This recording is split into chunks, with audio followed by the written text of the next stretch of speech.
Ready, set, go. Hello, and welcome to the Choreography featurette for Ryan vs. Dorkman 2. So what you have on screen here is going to be basically our whole fight scene, plus or minus a set or two, as strictly choreography, which we would record in order to remember it. We didn't work out some elaborate notation to write down and describe the moves to read later and remember what we made up. It was much easier to just pull out a camera and shoot it, with no real regard for what we were thinking about in terms of camera angles or editing. It's purely a means to just be able to play it back the next time we would choreograph, and ultimately on set, and recall everything we made up or refined from before. So what you're looking at here is our first big set of moves, which was something we wanted to repeat from the first Ryan vs. Dorkman. I mean, all the choreography is new, but we like the idea of once again just having this long, unbroken shot right out of the gate that really just tries to prove that we're not hiding everything in the editing and that we can actually perform this kind of extended section of the fight in one take.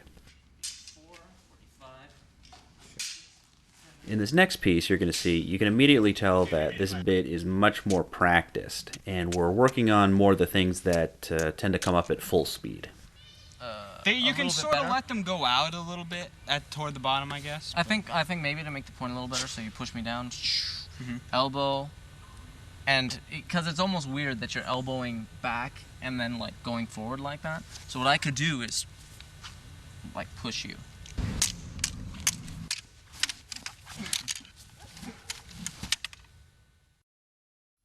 So this, you might already be able to guess, is our wall sequence, and one thing to just quickly point out is that many folks seem to assume that we perform big long sections of the fight and record the whole thing several times from all the various angles that we want and then edit the best parts from each angle together, and that's really not how we work.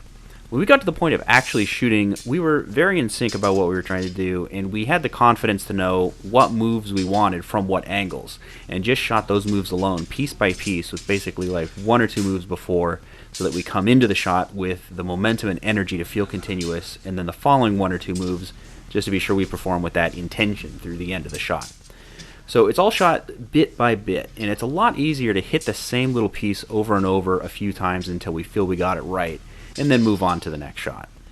And watching all this really illuminates how big a difference the right angles all make, and of course the editing that goes along with that. Because again, here we're just shooting from a tripod, and if you just watch this, it's hard to imagine all this looking cool and actually working. But you know, we could see it in our heads, and we knew that when we could give each of the little moments their own shots to really sell them, it would work. We wasted very little time and effort on angles we didn't know if we would need or not. We hardly shot more than what you see in the final film. So this was a little extended bit after the wall set where Mike throws a kick and I grab it, and then we have this more intricate little bit of stuff trying to cut his leg off. We were feeling like this would have worked, mostly in close-up shots, but when we got to actually shooting, we wanted to streamline it and get more quickly to Mike losing his saber. And then following that, we had a bit where Mike gets backed up into this pole, and ultimately I would have cut the pipe twice and then used the force to throw the piece of pipe at him, and he would either chop it in half or boomerang it back. Here we go. Away.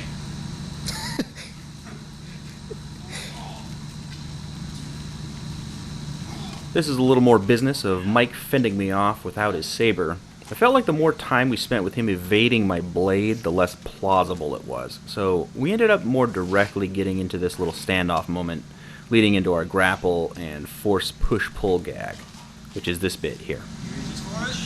I stop it. After Mike gets hit in the face with his saber, we originally had stayed sort of connected here and had some stuff where he has to break away, but again, after the saber face hit, it was very natural to just stumble apart and let that beat really be the punchline of the gag for a moment. And then one more time we had Mike trying to call his saber to him with the force, which I deflect, which seemed sort of redundant, so we ended up going straight to these evasive moves and then right into Mike wrenching my arm back, trying to get the saber out of my hand. When we were shooting close-ups on Mike for the little moment where he finally gets the saber out of my hand, he wanted to try somewhere he just looked really happy about it for a second before I slap it away. Like he didn't think he was going to be able to do it or something. That always gets a laugh. So now, with our sabers on either end of the room, we have the biggest choreography sequence that we completely cut out. So we had this notion that by this point in the film, maybe folks will be getting a little bored of the saber dueling, and it might be refreshing to mix it up with a chunk of hand-to-hand fighting to try to get to our sabers. We felt that every major set should bring something new to the table, or else it was going to get boring. So we moved to different areas of the room, over against the wall, and we thought that we'd have a set where neither of us had a saber, and we were trying to either get to a saber or prevent the other from getting to a saber. You can see we had big plans here, and again you have to imagine the difference it makes from seeing this sort of choreography footage compared to the final film to get that sense of how this could have worked. I think we have what would have been a lot of nice little moments in here, but it would have been a lot of specific stuff to get from a lot of angles, probably a lot of takes to get the performances strong.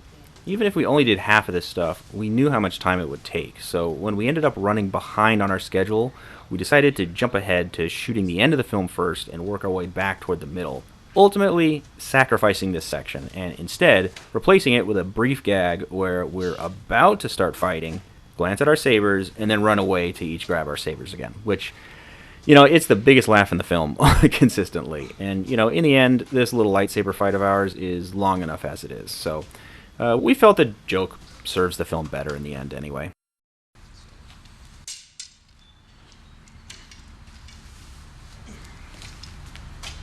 And then we're really close. Because you did it. Oh, right. I did that. And then finally we have some material here that we didn't use all together as it was choreographed, but instead we sort of ended up lifting pieces from it. For example, a lot worked into our final set building up toward my chopping Mike's arm off.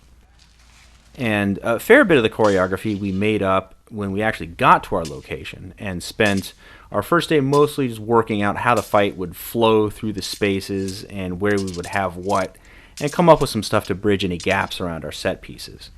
So a fair bit of this stuff here was pulled into those areas. And that's about all that we have here for you. So thank you for joining us in taking a look at some of the raw choreography that went into making RvD2.